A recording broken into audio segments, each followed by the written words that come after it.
খুমটাই বাদুলিপাৰাত অসমীয়াৰ হিয়াৰ আমঠু জুবিন গাৰ্গলৈ জনালে শ্ৰদ্ধাঞ্জলি।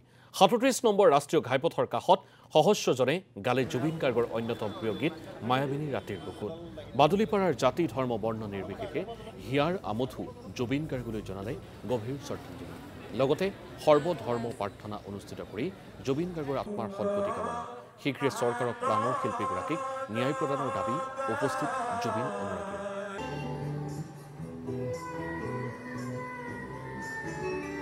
বাদুলিপাৰত আমাৰ মৰমৰ শিল্পী প্ৰাণৰ শিল্পী জুবিন গাৰ্গ ডাঙৰীয়াই শ্ৰদ্ধাঞ্জলি জনায় ৰাজহুৱা শ্ৰদ্ধাঞ্জলি অনুষ্ঠান আৰু সৰ্বধৰ্মীয় প্ৰাৰ্থনা সভা আমি আয়োজন কৰিছোঁ। ইয়াৰ লগে লগে জুবিন গাৰ্গ ডাঙৰীয়া যি কালজয়ীৰ সৃষ্টি আৰু যিটো আচলতে প্ৰাৰ্থনালৈ ৰূপান্তৰিত হৈছে মায়াবিনী ৰাতিৰ বুকুত, সেইটো ২০০০ৰো অধিক লোক সমবেত সেই গীতটো আজি বাদুলিপাৰত পৰিৱেশন কৰিছে।